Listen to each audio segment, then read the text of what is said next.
I think the message is really very simple. What we give out, we get back. So you don't want to give out negative things. What we believe about ourselves becomes true for us.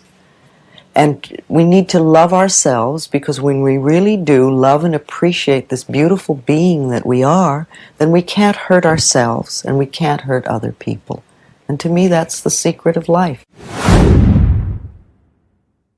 So we're going to explore some ways that I've discovered that help us learn to love ourselves. And remember, when I talk about loving yourself, I'm not talking about vanity or arrogance. That is not love.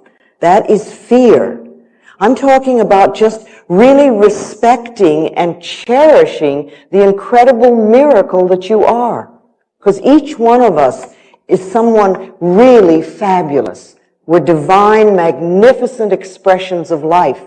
Only we have to know it. And when we do, it's like we're in tune with the entire universe, and everything just flows in our life. So tonight I want to share with you some of my ideas about life and how you can get to the point where you really do love yourself. When we sort of get the guidelines on how we love ourselves and we're willing to practice them consistently, it's amazing the changes we can make in our lives. You know, I'm a very simple lady, and I have very simple guidelines for life. And for some people, they're far too simplistic. They think that's just ridiculous. But over and over again, I've seen people try them and practice them, and it's amazing how they work. Now, I want you to remember that if you hear just one sentence tonight that you can use to help improve the quality of your life, that's fabulous. You don't have to get everything I say. You don't have to accept everything I say. You don't even have to understand it. Whatever you're hearing tonight is going into your subconscious mind, and you will use it at the appropriate time, or you'll reject it. You know, you're always in control. You can do whatever you want. I can stand here for days and tell you all sorts of wonderful ideas, but if you don't want to accept them, that's your business. We're always in control. Okay? So if you want to love yourself, then I suggest you start with these 10 steps that I've put together. Absolutely number one, first of all, most important, and if you really get this one, you don't have to practice any of the others because they'll come automatically. The number one thing is to stop all criticism. Stop criticizing yourself now and forevermore. Never again. Make a vow to yourself, I'm not going to do this anymore. You have been criticizing yourself for years and years, and you're still criticizing yourself for the same stuff you were criticizing yourself for before. So it seems that it doesn't work. So why don't we try another tactic? Let's come from a place of being okay as you are, and you can make changes. I remember what a revelation it was to me when I discovered that I could make changes in my life without being a bad person. I didn't have to be bad and then change. I could be okay and just change. Criticism never changes a thing. So refuse to criticize yourself and accept yourself exactly as you are. Remember, everybody changes. Everybody. But when you criticize yourself, your changes automatically become negative. You get into negative changes. And when you approve of yourself, it's amazing how your changes are positive. Our ability to change and adapt and flow with the process of life is our healing power. That's our healing power. We are powerful beings, and our power lies in the choice of thoughts that we think and the words that we use. Because our thoughts are creative. They create our experiences. They contribute to everything we do in life. So you do choose the thoughts you think. You really do. Sometimes we think, oh, they zip by so quickly. But you really do choose them. So choose thoughts that are nurturing to you. Choose thoughts that are uplifting, that are supporting of you. If you really want to love yourself, it's essential that you stop criticizing yourself now and forevermore. Absolutely. You can do it. You can do it. Just make a vow that that's what you'd like to do. All right, number two, don't scare yourself. Please, if you love yourself, don't scare yourself. Stop terrorizing yourself with frightful thoughts, because all you do is make any situation worse. You don't make it better. And don't take a small situation and make it into a big monster. And don't take a scary situation and make it even worse. Be there for yourself, you know? It's a terrible way to live. And if you have a habit of doing this, I suggest you stop it. You just stop it. You know, how often do we lie in bed at night going over and over a problem, creating the worst possible scenario? We do this for illness. We get a pain, and we're immediately planning our funeral. A few people I think here have done that. Yes. We do this for relationships. Someone doesn't call, and we immediately decide that we're totally unlovable and we'll never have a relationship in our life. And that we're abandoned. We do this for work. You know, you hear a small remark at work, and you think, oh my God, I'm going to be fired. You know, we build these things up. And remember, these frightening thoughts are affirmations, only they're negative affirmations. So if you have a habit of thinking negative thoughts that scare you, what I find is the best thing to do is find an image of something you really like, something that you love. It could be a sport, it could be a sunset, it could be some beautiful view, it could be flowers, it could be anything. And use that as a substitute. Pick that as your image, like your switch to image. And every time the negative thought comes up, or every time you find that you're frightening yourself, just switch to this thought or this image. You know, and say to yourself, no, I'm not going to think about that anymore. I'm going to think about sunsets or waterfalls or beautiful yachts or whatever your image is. Whatever you want to choose. And if you keep doing that, you will break that habit. But it takes practice. It always takes a little practice. Love yourself enough to stop scaring yourself. You know, just stop that. Number 3 is be gentle and kind and patient with yourself. Just be gentle and kind and patient. You know, a good example of the power of patience is a garden. A garden is often to begin with just a patch of dirt, and then you add some seeds or some little plants, and you let the sun shine, and you water it, and you give it some loving attention. And to begin with, it seems like not much is happening. But if you continue doing that, if you're patient, things will change. The garden will grow and blossom. And if you think of your life as like a garden, or your mind like a garden, you know, what kind of garden would you like? What kind of events do you want to have happen in your life? And what kind of seeds do you need to plant in order for those to happen? So you select the seeds, you select the thoughts that will contribute to creating the garden of experiences that you want. And I like to think of planting these thoughts in the fertile soil of your subconscious mind, where they get nurtured and then can grow. And if you pay attention to them, if you take care of them, then one of these days you'll reap a wonderful, bountiful, and beautiful harvest of all the things you want. You're learning new ways of thinking. Now, I realize that some of you have been working on yourself for a very long time. So some of the things I'm going to say tonight might just reinforce for you what you already know. And a few of you may be just beginning on your pathway of self-discovery. And some of the things I may say tonight might sound ridiculous, or you may resist them a lot. But remember, the resistance is part of the process of making the changes. When you ask the question, how do I love myself? You are already in process of beginning to learn to love yourself. Because there was probably a time when you wouldn't even dream of asking the question. So you're already started there. So as you learn these new ways of thinking, be gentle with yourself, be kind to yourself, and be patient with yourself as you plant the new thoughts in your mind. Now watch for the weeds. The weeds are like the old negative thoughts, and pluck them out as quickly as you can. Remove those negative thoughts as soon as you see them. You want to treat yourself as you would somebody that you really, really liked. or as you would treat a gentle little child. For yourself, that's important. And it's okay to make mistakes while you're learning. You don't have to immediately be perfect. So many of us are cursed with perfectionism. And we won't give ourselves a chance to really learn anything new, because if we don't do it perfectly in the first 3 minutes, we again assume we're not good enough. But anything you're going to learn is going to take time. And when you first begin doing something new, it never feels right. So when you're beginning to do your affirmations or change your way of thinking, just know all you need is a little bit of practice. A little bit of practice, that's all.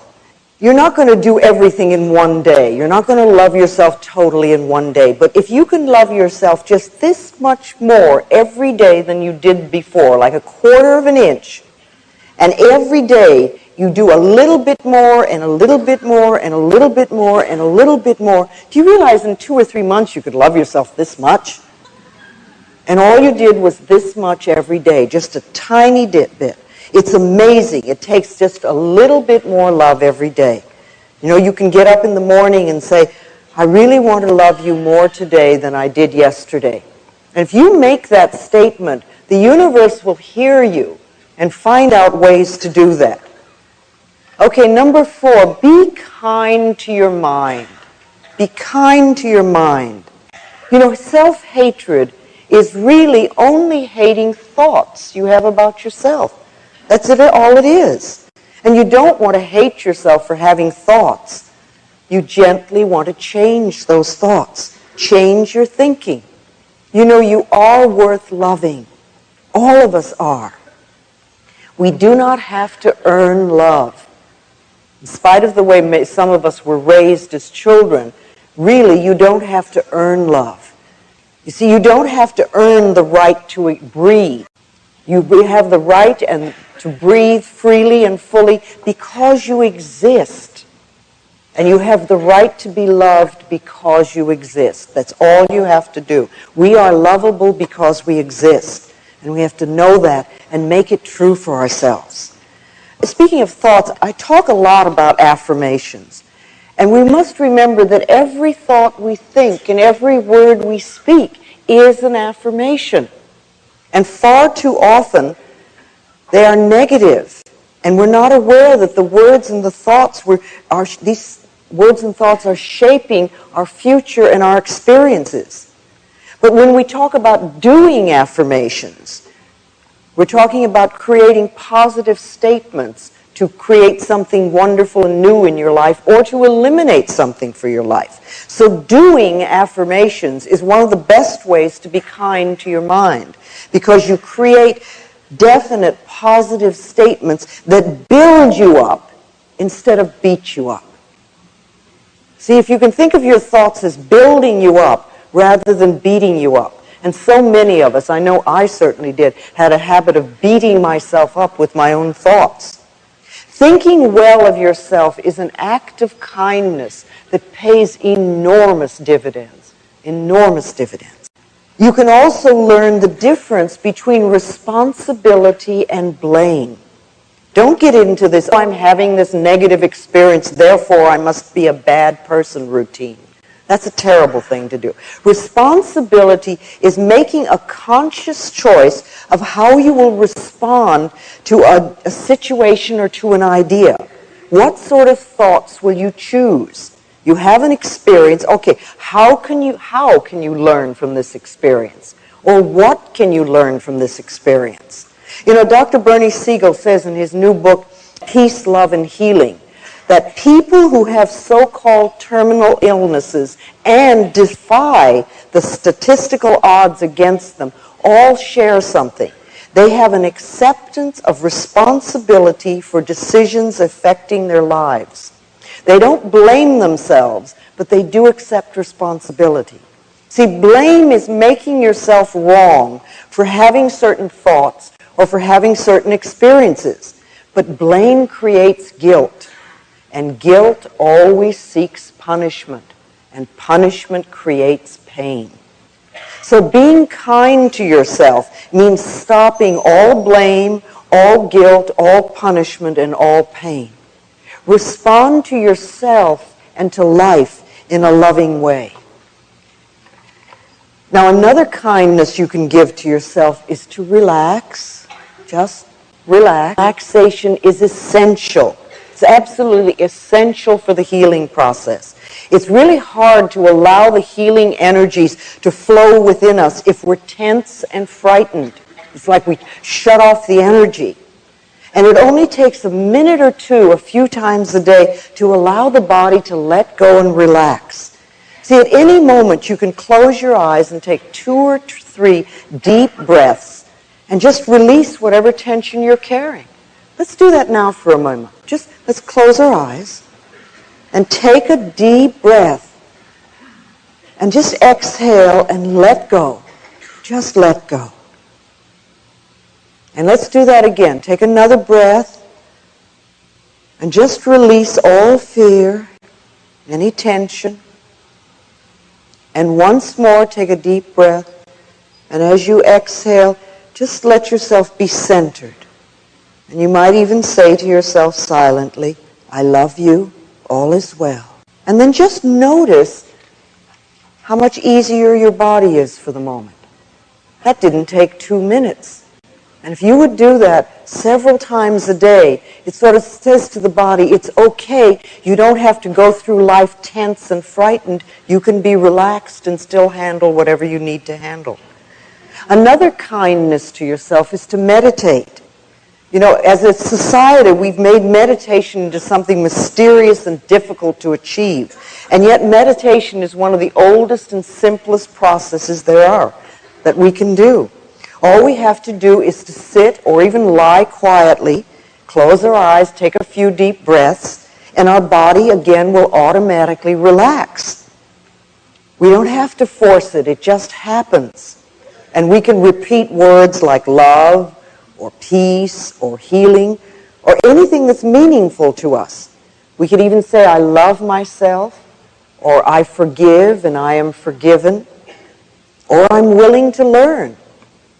And then just sit there quietly, and your answers may come immediately, or in a day or two, or whenever. The thing I do most of the time is just say, what is it I need to know? And then I just wait. And what I need to know is revealed to me. You know, you don't have to be rushed. Just allow things to happen. Remember, it's the nature of your mind to think. You're never going to stop your mind from thinking. Some people think that if they meditate, they have to stop their mind from thinking. But you can slow down those dashing thoughts. You just allow them to flow through. And you might, if you're meditating, just notice and sort of say, that's a fear thought. Or there goes anger. Well, that's a disaster. That's an abandonment thought. You see, if you don't give them importance, then they pass through like a soft cloud on a summer day. And you just watch them go. You cannot meditate incorrectly. Any way you first attempt it is going to be right for you. If you begin anywhere and you allow it to become a habit. Visualizations are also very important. You create a clear mental picture or an image that enhances your positive affirmation. When I had cancer, I used to visualize cool, clear water flowing through my body and washing out the diseased cells, and my body responding and become very strong and healthy. Now, I know some people like to use visualizations of fighting their cells. They like to fight the diseased cells. I personally don't feel good about creating a war in my body. And I think it's better to use an image that dissolves, like the sun could melt, or a magician could transform, or you could use some form of love to make the positive change. So let's use these visualizations in a positive way to really enhance what you're doing. Just like, you've used negative visualizations to make a bad situation worse. You can use a positive visualization to make it better. Okay, number 5, praise yourself. Please praise yourself. Criticism breaks down the inner spirit and praise builds it up. So praise yourself as much as you can. Tell yourself how well you're doing with every little thing. Many of us refuse to put any effort into creating a good life for ourselves because we feel we don't deserve it. Our feeling of not being deserving could come from people telling us we didn't, but it could also come from something as simple as early toilet training or being refused an ice cream cone when we were young. Deserving has nothing to do with having good. It's our unwillingness to accept good in our lives. Allow yourself to accept good, whether you think you deserve it or not. Questions to ask yourself. All right, number 6 on loving yourself is support yourself. Find ways to support yourself. Reach out to friends and allow them to help you. It really is being strong to ask for help when you need it, instead of trying to do it all yourself and then being angry at yourself because you can't make it. And there's so many ways, friends can help you. There are support groups everywhere. Okay, number 7 on loving yourself. Be loving to your negatives.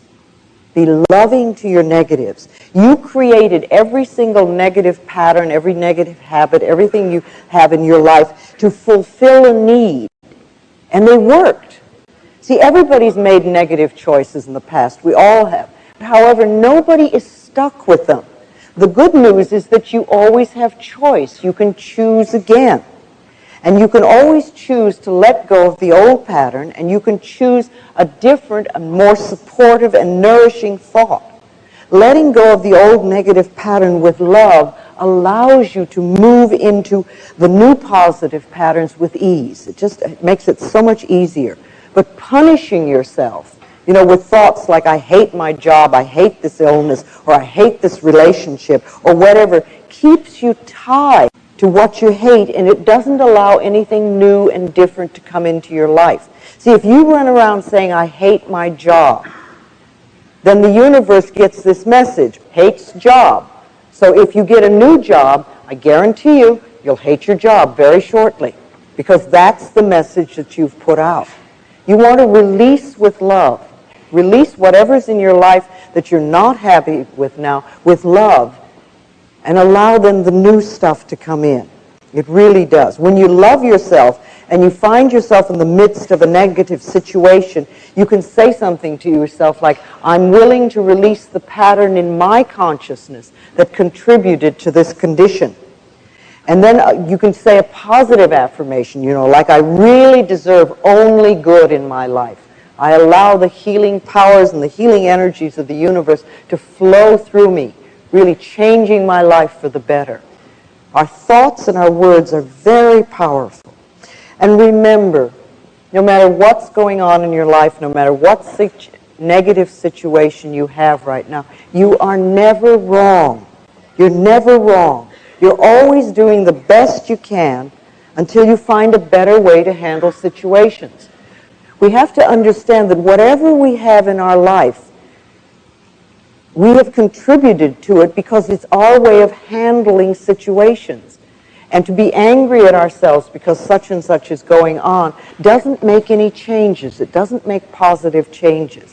What we have to do is fulfill those needs in a much more positive way. And that's what we want to concentrate on. Okay, humor is another powerful releasing tool when it comes to holding on to negatives too long. Sometimes we work so hard on ourselves that we forget to lighten up. Laughter's healing. Norman Cousins, healed himself of illness by watching the Three Stooges films and laughing himself into wellness. He wrote a whole book on it. Okay, number 8 on how to love yourself. Take care of your body. It's the house you live in. When you're born, you move into this house, and when you leave the planet, you move out of it. So love the house that you live in and take care of it. You can find exercise that you enjoy, something that's fun to do. And then watch what you put into your body. We've become a nation of junk food addicts, unfortunately. It's like we've allowed the big food processors and their advertising to influence our eating habits. And doctors, of course, are not even taught about nutrition. If a doctor wants to learn about nutrition, it's almost like an extracurriculum subject they have to take. So they're not going to know a lot about nutrition. Most medicine of the moment is concentrated on surgery and drugs. So if we really want to learn about nutrition, it's something we have to take in our own hands. It's an act of loving ourselves to begin to be aware of what we put in our mouth and how we feel. You know, if you eat lunch and an hour later you start going to sleep, you might ask yourself, what did I eat? Maybe there's something that isn't good for my body at this point in time and space. So start noticing what gives you good energy and what doesn't, what tears you down. So we can either do that by trial and error ourselves, or you can find a good nutritionist to go to who knows some of these answers and can really help. And then there are lots of other good alternative therapies that we can explore to see if they're right for us. Because remember, every body is different from every other body. I mean, you can look around and see that. So no one thing is going to be good for everybody. But, you know, acupuncture is a favorite of mine. There's herbology, there's homeopathy, there's the Bach flower remedies, there's all sorts of body work and massage, there's aromatherapy, there's sound therapy. That's an area that I'm now beginning to explore, how sound waves can accelerate learning and healing. You know, we're in a time right now where the new technologies that we're learning are beginning to combine with ancient healing methods. And I see the possibilities as absolutely enormously, just endless, endless. I think between now and the end of the century, we're going to learn so much. So taking good care of our bodies is an act of loving ourselves. And then there is mirror work, one that I love so much. I have seen so many people change their lives by merely looking in the mirror and saying, I love you. I really, really love you. You know, at first it may seem untrue or even weird, and it can bring up sadness or anger or fear. But if we continue to do this simple affirmation every time we're in front of a mirror, our inner energy begins to shift.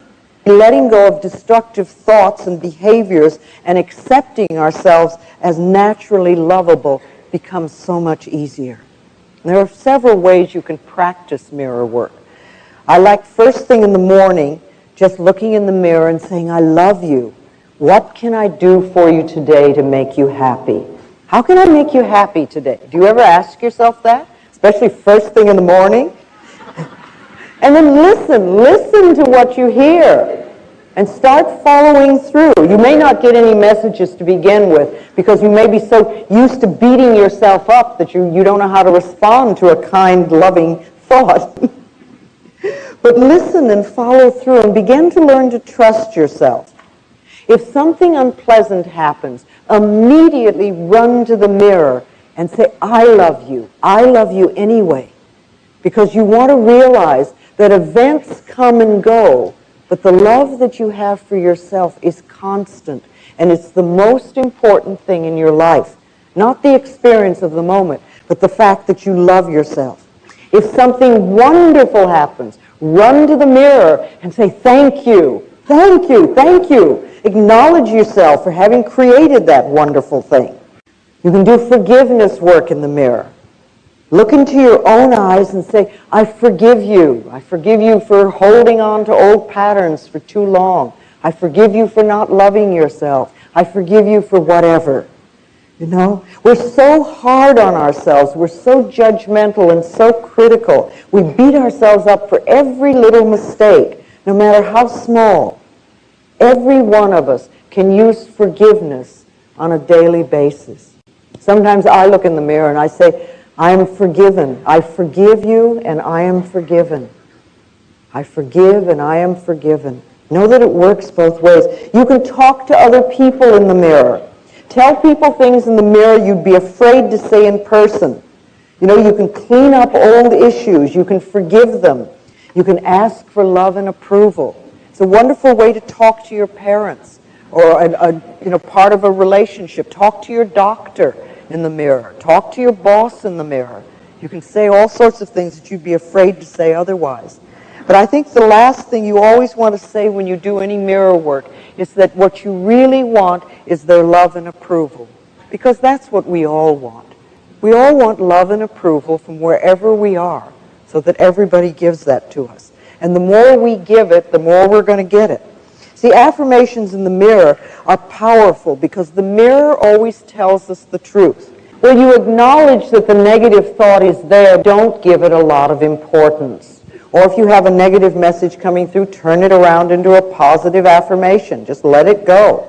And at least once a day, look in your eyes and say, I love you. I really, really love you. I love you. And as for loving yourself, do it now. Don't wait till you get well, or you lose the weight, or you get the new job or the newer relationship. Do it now and do the best you can. You see, if you're dissatisfied with yourself now, and you think, well, I will love myself when I get the new job, or I lose the weight, or I have a new relationship, believe me, you'll lose the weight, you'll get the new job, you'll have the new relationship, and you'll still be dissatisfied with yourself. Because the dissatisfaction with yourself is a habit pattern. If you can be satisfied with yourself now, if you can love and approve of yourself now, then when the good comes into your life, when the new things come in, you'll really be able to enjoy it. You'll really have a wonderful time. So don't wait. The most important thing is just be willing. Just be willing. I'm ready now to love myself. I'm ready to let my life change, and I'm willing. You may not know how to. It may seem sort of scary practicing all these things. If that's too much, then just start with, I'm willing to learn to love myself. I'm willing to learn to love myself. And believe me, the universe will hear you, and God always says yes, your subconscious mind always says yes. You'll start to get a positive response.